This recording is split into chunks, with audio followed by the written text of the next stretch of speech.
Salut, c'est Benki de la sellerie tout simplement. Aujourd'hui on continue avec la prise de gabarit concernant mes chaises.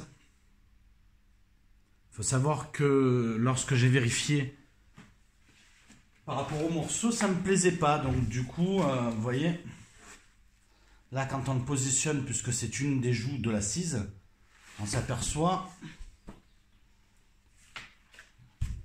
qu'il y a trop de matière. Donc moi ça me plaît pas. J'ai décidé de vous montrer donc la prise de gabarit faite avec de la bâche spéciale de gabarit. Pour cela il va nous falloir de la bâche, un feutre qui ne s'efface pas, voire un stylo, sauf que le stylo ça s'efface, et une boîte d'épingles pour pouvoir piquer sur la mousse. Donc on va positionner le morceau comme ça. On verra mieux, hein, comme ça. Sur la joue, on va prendre un peu plus large. Et puis on va mettre des épingles tous les 3-5 cm. Aïe, ça pique.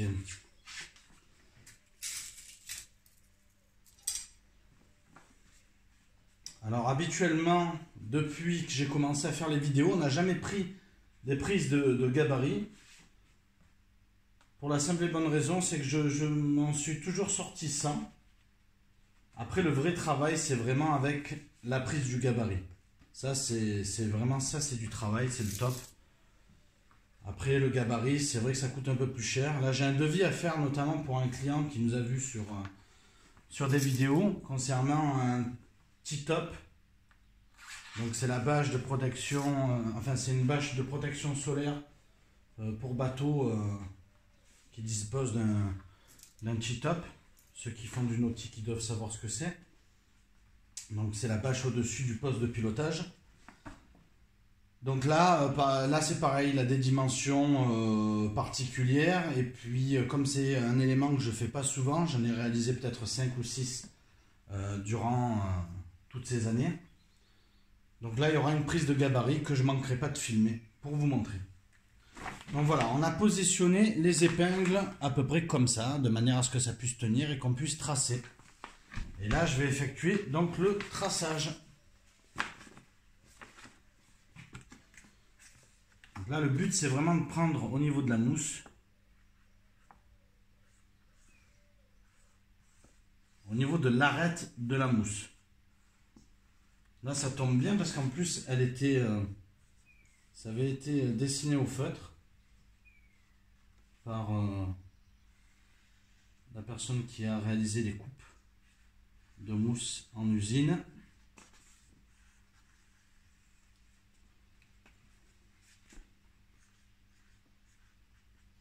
Alors pour pas se tromper, généralement, voilà comment ça donne. Donc j'ai tracé au niveau de l'arête, rien de sorcier. Là j'ai marqué vue, pour pas que je me trompe entre le côté qui a été pris et de l'autre côté. Même s'il y a le côté feutre, et en attendant que ça sèche, il est effaçable. Donc celui-là, je vais attendre que ça sèche et je vais le couper. Donc là, on enlève les épingles.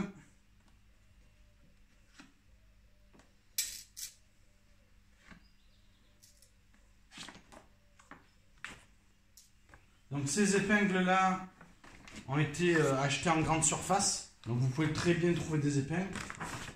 Cependant, je les ai payées quasiment le même prix que des grosses épingles. Ce sont les épingles que je me sers pour faire pousser de la matière à côté de la machine à coudre, avec une tête rouge. Donc celle-là, c'est le top. En plus, elle mesure au moins 5 cm. Bon, là, comme j'en avais pas et que c'était un petit peu particulier pour mon fournisseur d'en obtenir, du coup, j'en ai pas acheté chez Béranger. Donc là, ce qu'on va faire, c'est qu'on pourrait prendre le milieu, parce que c'est symétrique, et le faire, mais je préfère le couper directement. On pourrait y mettre 1 cm de plus immédiatement. Je pense pas que je vais le faire. Je vais le faire plutôt sur le Sky. Alors une chose importante, c'est qu'il faut quand même qu'on se rappelle où est l'agrafage, puisque il va avoir la matière qui va redescendre. Donc là, on trace. Alors là, par contre, je me rends compte qu'il y a un côté qui est plus plat que l'autre. Vous voyez?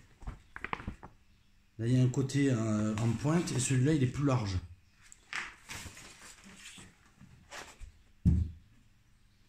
Donc ça correspond à l'avant, à l'arrière. Donc le côté le plus large, c'est facile, ça sera à l'avant.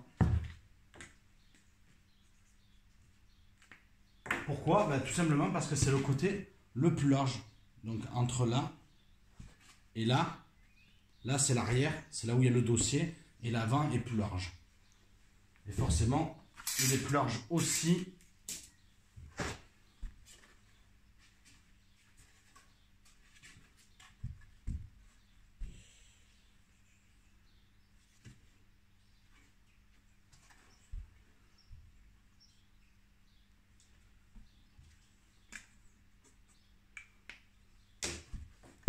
Là, j'ai réalisé une croix pour me rappeler que c'était ce côté-là que j'ai pris. Parce que justement, en tournant l'assise, j'ai eu un moment de doute. Donc pour enlever ce moment de doute, ouais. Donc là maintenant, on n'a plus qu'à couper la bâche de gabarit. En essayant d'être le plus régulier possible. Contrairement au trait. Parce que le trait a été fait à la volée sur l'arête. Donc là, il faut faire une coupe nette et franche.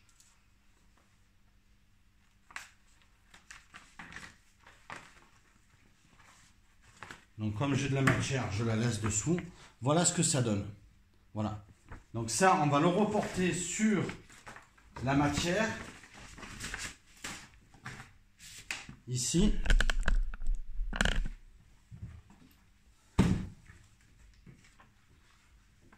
Pour voir un petit peu ce que ça donnait sur une joue qu'on avait déjà tracée. Donc là, on s'aperçoit que bah, là, c'est pour ça que je l'ai repris. Hein. Voilà pourquoi.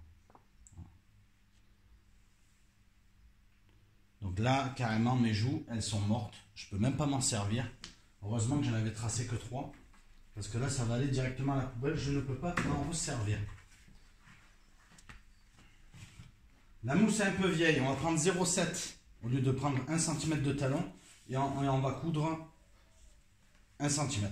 Alors par contre, là je vais prendre seulement ce que j'ai besoin, parce que des joues il faut que j'en fasse déjà pas mal. Donc je vais éviter de prendre trop de matière pour rien. Donc je vais couper ce que j'ai vraiment besoin.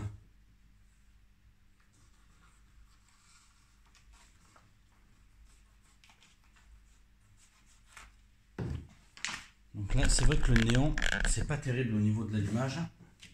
La prochaine fois, on se mettra du bon côté du studio de production audiovisuelle. Donc là, il va falloir que j'en fasse d'un côté et puis de l'autre. Alors pour pas prendre trop de matière, je vais me coller là. Je vais prendre mes poids ici.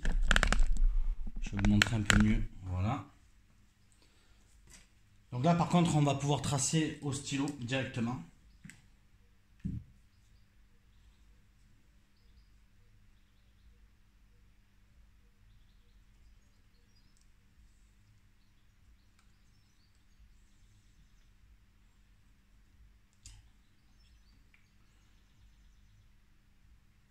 Alors je vais tracer d'abord une première fois et puis je prendrai mes 0,7 après.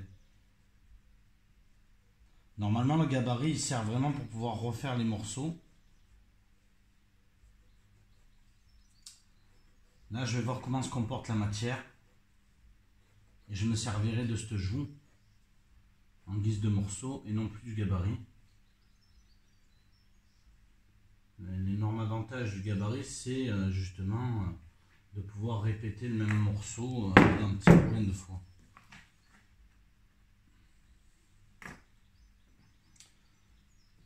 Donc là j'en ai fait un, je vais prendre 0,7 maintenant.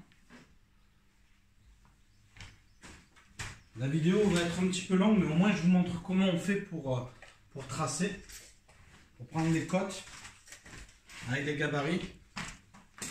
Voilà, donc là on va donc tracer à 0,7 7 mm.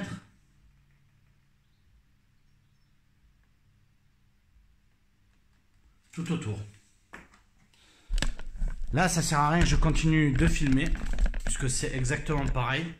Là, on va prendre 0,7, après je vais couper, je vais faire la deuxième joue et ensuite je partirai en couture pour une autre vidéo. Celle-là elle est un petit peu longue, elle fait plus de 10 minutes. Merci de m'avoir suivi jusqu'à maintenant. Retrouvez-moi sur YouTube et sur le Facebook à La Sellerie tout simplement. Et je vous dis à très bientôt pour de nouvelles aventures. Salut!